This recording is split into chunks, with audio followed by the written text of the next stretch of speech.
so neuro-linguistic programming, which very simply put is the study of subjectivity. And we work with semantic dynamic distortions. And what that means is that there are several distortions in language that we can hear and detect and work with as practitioners to support people in creating a more holistic view. So including more parts of the whole, both of the external world, but also of their inside reality, which ultimately means that they have more flexibility in themselves to see things and perceive things, both in themselves and then outside in the world, in more diverse ways. Now, why is that important? Because the more flexible we can be in our own selves, in our own viewing, in our own perspective taking, the more resilient we are. It's that simple. And the more fluid and flexible we can move through life, which makes naturally life more effortless and easeful. Yeah.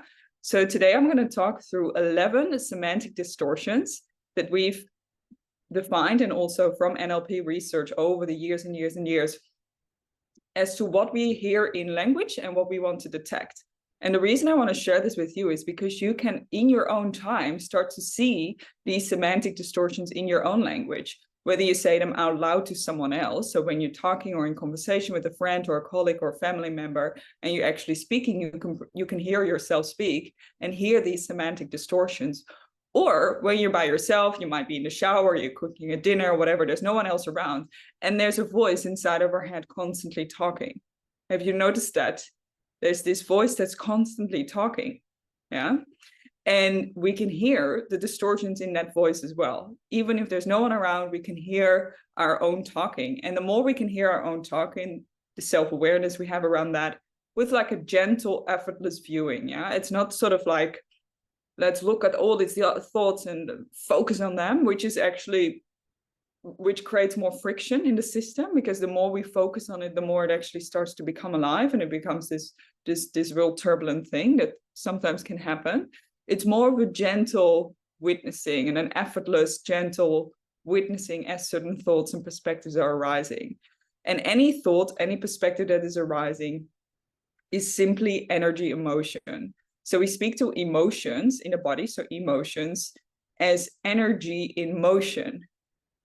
Yeah, same as the wind flowing through the air and the waves rolling through the water. So waves in the ocean, or rolling hills and grass that is moving in the air. All of that is energy emotion. Nature is energy emotion. A plant that is growing, an animal that is, a fish that's swimming through the sea. Yeah, all of that is energy emotion. We are energy in motion. These hands now, this is all energy emotion, yeah? And feelings, so energy emotions, feelings in the body, but also thoughts are energy in motion. They have a different shape, they have a different quality to them, yet they're energy in motion. And they're subtle energies in motion. So thoughts is not something other people can't necessarily see our thoughts. So it means they're subtle.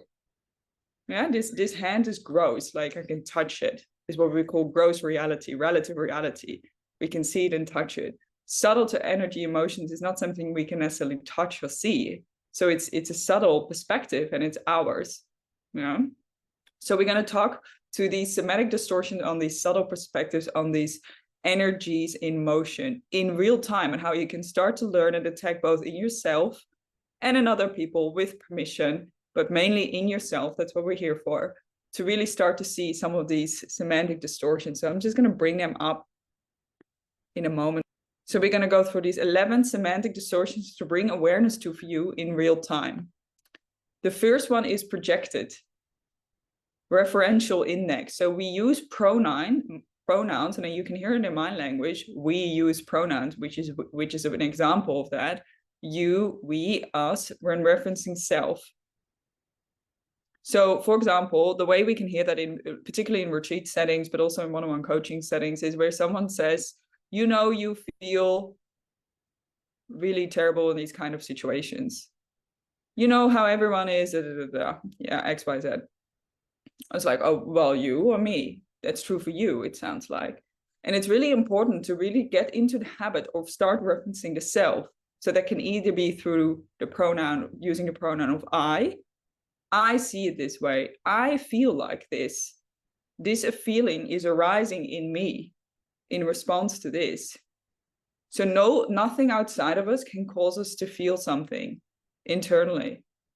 We have an internal experience of that, and it's really healthy to take responsibility of that. And the way we can recognize that in language in very subtle ways is where we don't say I, we actually say you or we or us. So it's a way to kind of move the responsibility away from us. You know how we all feel X, Y, Z. So really the way to back to that is referencing your own experience or saying, this is what is arising for me, or using the word I. With that, just coming back to that, with that, you actually have the opportunity to now take ownership of it, which is really healthy for any change to occur in ourselves, for any perspectival change or shift in energy or any change in ourselves. We need to feel first that we actually have responsibility and power to change it. If we feel like it's out of our control and it's just happening to us, we don't actually feel empowered to change something. So we need to feel that it is ours and that we actually can change it. It's a very important part of development to actually start to really see, this is my projection, this is my thought, this is my perspective. And then one step further, we go, well, it's not actually yours, but for now, let's really take some ownership. The second one is all or nothing thinking. So this is so these are polarities of mind, dualistic thinking structures, black and white thinking. So either or thinking. It's either this or that. You are either in a relationship or you're not. You're either working or you're not. Or you're on holiday. Yeah. I'm either for it or against it. I'm either with you or not with you. So it's kind of like this very black and white dualistic way of thinking, as opposed to having a bit more of a gray area. It's supposed to actually, okay, maybe there's something else possible here. What is another way of looking at this? And sometimes it can, when we have this perspective, I'm either going for it or I'm not. For example, in the work context, I'm like go hard or go home. Those sort of phrases is an example of black and white distortion. So all or nothing thinking. You're either in or you're out. It's very binary. Yeah, which sometimes is useful. We just want to bring awareness to it and see, okay, so in some contexts it might actually be useful to have a very binary perspective on things, and in some contexts it's not. It's not useful. Yeah, so we want to bring nuance and awareness to it. In which context is it not useful, and are we allowed as humans to change our minds and to see life more as a process and as more spectrum, where we can move a bit more fluidly. It allows for so much more flexibility in the system, in the body, in the mind, in everything, to allow for this more flexible way of operating and looking at things. Now, the third distortion is mind reading. What this is projecting meanings, which is thoughts, feelings, intent, etc., onto others without a communication loop. So what this means is that I have a perspective or a thought that this is probably what the other person is thinking, without me actually checking in with them. Is this what's going on for you? Is this what you're thinking? And now, again, it is okay to sometimes, it's also what makes us human and makes us relate. If we have some level of understanding what's going on for someone. Yeah, so some level, okay, this may or may not be going on, with the willingness to be wrong about it. Because we need to be in a communication loop to actually check in. Is this actually what's going on for you? Is this actually what's alive for you here? When you say X, Y, Z, or when you do this particular facial expression, how often do we misinterpret people based on their facial expression? Or we can check in with certain language. When someone says, I really value honesty. It's like, okay, honesty. What do you mean by honesty?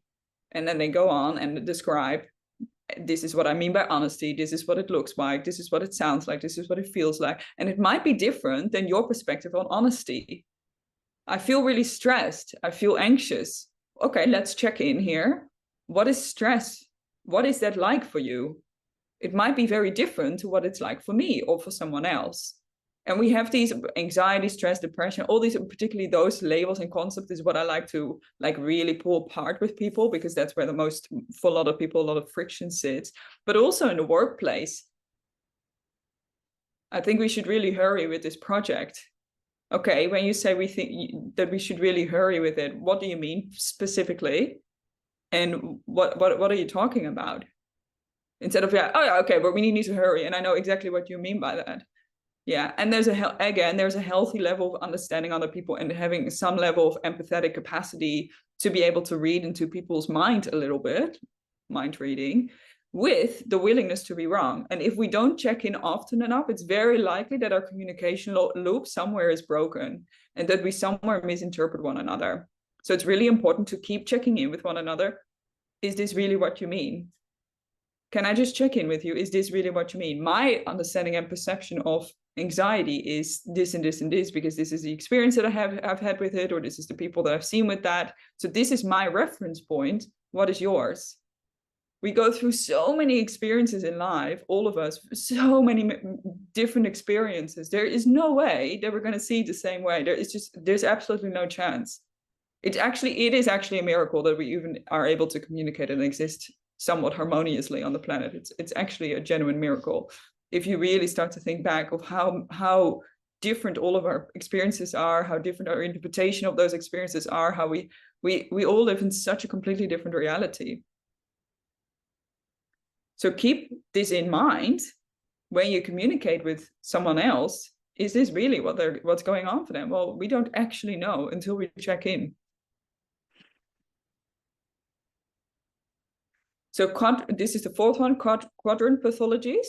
So creation of generalized, unchecked, again, assumptions that operate outside of awareness in service of self. So it is often personalized. So you see that as well. So experiences are personalized. So we take things personally. And it's generalized, yeah? So there's a generalization of an assumption of a thing or a project or a comment to be perceived in a particular way, and it's in service of self. So someone might say something and there's an assumption. So there's a quadrant pathology. I won't go into what quadrants are right now, but it's basically, are we referencing ourselves or are we referencing others? And we do an unchecked assumption. Do you want me to do something with this now? Let's say, give an example. Someone comes to us at work and says, oh, there's so many projects to do. I really need to still finish this project before Friday. And I've got X, Y, Z module to still finish before Friday. If I'm in the doing space, which is one of the quadrants, this was a default for me personally. I go immediately into, okay, what can I do for you with that? So I go immediately into, okay, thank you for sharing that with me. What do you want me to do with that? As opposed to actually checking in, thank you for sharing. Is there a particular reason you're sharing this with me? Do you want support or do you simply want to share? Yeah. So we want to check in. Is this really, what does someone want with their share? Basically, we're basically checking in. How can I respond best here? How can I actually be of service to you as opposed to of service in myself in an unconscious way? Yeah. So, and I thought by saying, okay, what do you want me to do with this? That I was in service of them. But I was in service of myself, because it was a biased perspective that if someone comes to me with a problem, quote unquote problem, that I need to do something with that. Okay, you're coming to me with a problem, so I probably need to do something with that. That was my assumption, but that's probably not the case. Not always. Sometimes someone just wants to share what's going on for them in their life. Yeah, so we always want to check in, and is it really in service of the other, or is it actually in a sort of a sneaky, distorted way in service of ourselves? So we really want to get a sense and just check in on that. Now, this is a fun one, shadow projection. You might have heard of this one. So shadow projection often had to do with some negativity or fault or accusing or blaming, but the next one is going to be golden shadow, so these two are linked to one another, 5 and 6. So this one, shadow projection, looking to reality, including other people, for faults, accusing and blaming. So we're seeing something in reality. This could also be systems at large or the government or things out there that are not good. We're looking for fault or something to blame. This could also be other people, colleagues, friends, again, family members, children, just something that is in them that they have done that is a fault. And we're accusing and blaming them of that. And this is where it can particularly get tricky when we go back to the point, what was it?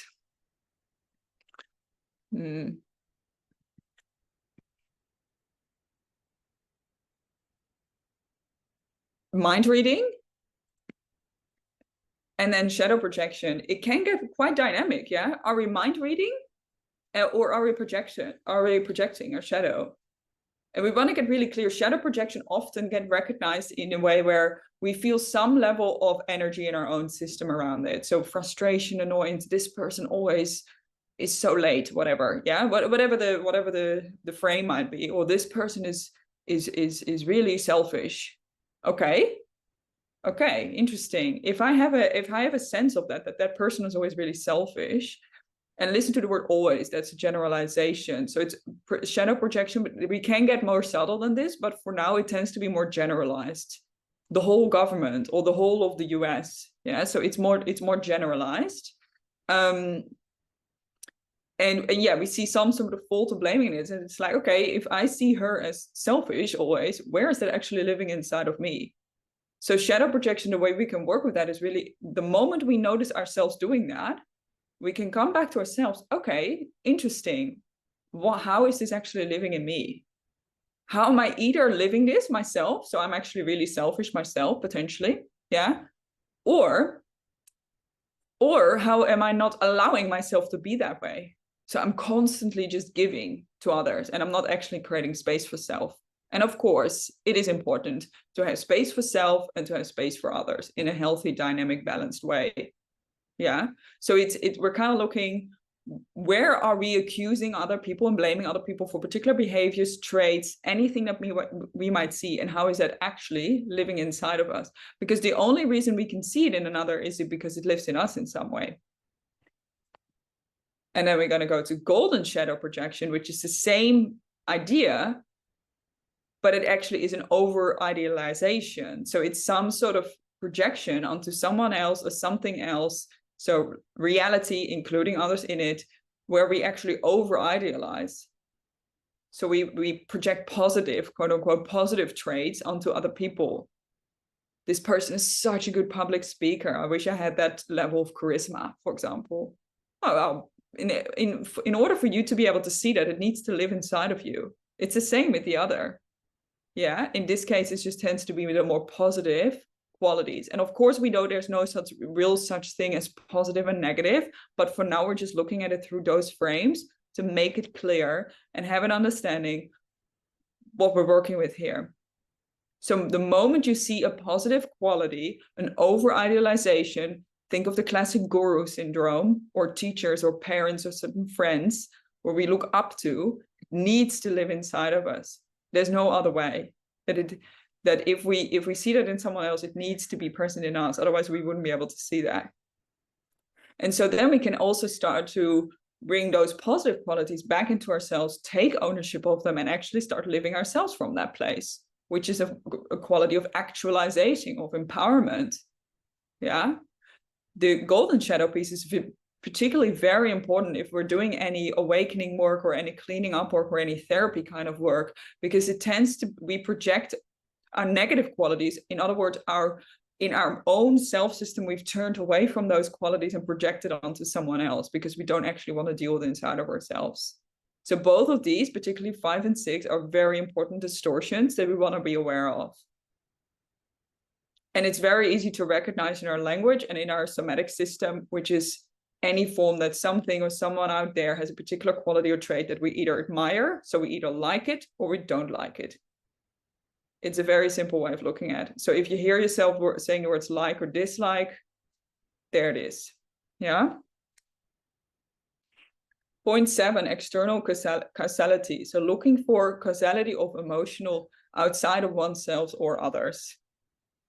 In other words, her actions or behaviors cause me or others to be stressed, for example. Yeah, so I think I spoke to that a little bit back, but here, this is the actual external causality. So the cause of something lies outside of ourselves instead of inside of ourselves. This person makes me feel like this. This angry person makes me feel really upset. This person makes me really stressed. And of course, there are healthy boundaries to this, yeah, where sometimes if an environment is really violent, yeah, it's important to acknowledge that and recognize that. And then also the power sits within that to either stay in that environment or leave it or do something else about it. Yeah. So really withdrawing the power and the cause back into ourselves. Work can't make us stressed. Colleagues can't make us stressed. It's not possible. We are ourselves become stressed because of that. And we are creating that in our own self system. So this really has to do with health, responsibility, and power. No one or nothing can make you feel stressed or anxious or depressed or whatever it might be. Yeah. This lives inside of you. And then there's a whole field of biology and neurology that we can bring into this. But for now, if we look at the frames of mind and the emotional reality, how often do you or we actually talk ourselves into particular states that are not actually have anything to do with the external environment? You can particularly notice this very simply. If you're by yourself in the shower or cooking, there's no one or nothing else around, and you're stressed, well, okay, well, it looks like you're fine. So what's actually going on here? If there's an actual tiger sitting here or actually someone's shouting, and even then we have a choice. Even then we have a choice to perceive that or see that in a particular way. But most of us, most of the time, place the causality of our feelings outside of ourselves, which is incredibly disempowering. Yeah, a lot of power to be gained here, a lot of responsibility to be gained here, and insight to be gained here, that what we experience in our own self system is our experience, and we need to take responsibility for them. Or not, and stay victim. That's the other choice, really. So 8, projecting negative outcomes, future orientated, seeing problems as unending or permanent. Yeah, so sometimes we can see problems in reality. I actually had a realization a few years back, and then now it's really more landed more deeply in my own self system as I constantly work myself with these models and these frames, where it was really clear to me, there are no problems. There are no problems. There are portals of potentiality or opportunities, really. Or we can just see reality as neutral, really. But because of that, it is an opportunity. But there really are no problems. And so like, okay, so the Second World War was not a problem. Well, no, if we look at it very truthfully, it wasn't really a problem. There's a lot to learn from it. There's a lot of opportunity that comes from it. Not saying it's a good moral thing that happened, but it's not a problem. Yeah. So there's a perfection in reality. There's a perfection in the world, and that's the level that we can really start to view from. And it's more of a fifth person, maybe sixth person perspective, where we really start to see there are no problems. Reality is perfect. It's all perfectly unfolding exactly how it needs to. Including the wars, including whatever the government is doing, including the vaccines, including the whatever's going on, yeah, including the neighbor that's drunk or whatever's happening. So it's all perfect, and so you are perfect, and that becomes really clear when you really start to see this. And so you can relax in the moment. And what most of us do is we prepare mentally, we prepare for the next moment. So we are in preparation for the next moment, the next day, the next week, the next year, whatever it might be, but the next moment that's not here right now. So we're future oriented. And there can be a subtle layer of just subtly preparing for that, even though right now everything is actually fine. Yeah, so we're projecting negative outcomes onto the future. And really what this has to do is a lot of basic trust and a lot of nervous system regulation is required for this also to really like be real and grounded. And most of us live actually in a constant state of fear. When you really start to work with this, you really start to see the magnificence and the impact of these frameworks and ideas on people's life. Most people live, generally speaking, most of the time in fear because we've been conditioned to think that way. So play with it and see what happens. Point 9, personalizing. So perceiving, mind reading, others, realities, intent as targeted at self. Egocentric filtering, taking things personally. So the moment we take something personally, we make it about ourselves. Our partner is upset or tired, and we take it personal. Well, that's not very useful, not for them and not for you. The boss is a bit grumpy today, and we take it personal. We think it's about us. Most of the time, it is actually not about you or me or us. It's not actually about anyone. So yeah, we can filter egocentrically, so we can make it about us in our own mind. Oh, that's because of this, what I just said or what I just did. No, it's probably not. Yeah, and we really need to actually wake up to the fact that we're probably not as important as we make ourselves to be, but also not unimportant. Yeah, it's the two sides of the same coin. We're not more important than anyone else, but we're also not less important than anyone else. We're just equally here as we are. And in that, there's uniqueness and differentiation in our uniqueness. But when it comes to value, we're equally valuable. So we're all unique, but no one is special. And then judging, casting opinions, frames, shooting and musting, yeah, beliefs of right or wrong onto other people or ourselves. Yeah, so judging other people, their behaviors, the way they operate, the way they believe things, the way they see things, or judging ourselves into right and wrong categories. So there's a little bit of black and white thinking in here as well with the right and wrong. But you can hear it mostly when you say, oh, I should probably have done that, or I need to do that. It's a shooting quality, it's a musting quality. Yeah, I must do that in order to be X, Y, Z. Oh, I shouldn't have done that. Oh, that's my fault. Those little things, that they're little language things. That's my fault, that's your fault. Those little language things, that's really where we can start to see that someone's operating from a judging perspective in that moment, either themselves or others. And most likely both. When we're judging ourselves, we're judging others. When we're judging others, we're judging ourselves, because that's coming back to the shadow integration. Point 5. It's really the same stuff, really. Yeah. So this is important distortion. We can also simply perceive reality as it is without any right or wrong about it, and simply see it as it is. That is a possibility. And then separating, this is a big one. So in a lot of spiritual traditions and religions, it's actually one of the marks of enlightenment, when we start to really not objectifies and separate ourselves from reality, or objectifies others into that. So form of separation is objectifying others, reality events, and subjectifying self, comparing and splitting. So we compare and split in our own mind and with others. An objectification there, another objectification. Actually, everything is arising in our side of our awareness. Everything is arising inside of you. There's nothing outside of you. Everything is inside of you.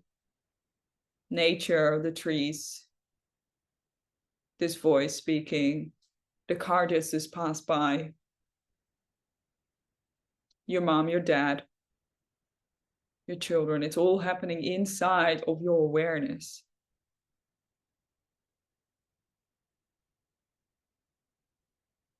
There's nothing outside of you. And so this is a very big realization, because we're constantly comparing and splitting. The mind is constantly splitting and comparing ourselves to others, and splitting in our own self, different parts. The moment we see something as an object, there has to be a subject that is perceiving that. And the real question is, who or what is seeing this? Who or what in your location is perceiving it this way? Who or what is that?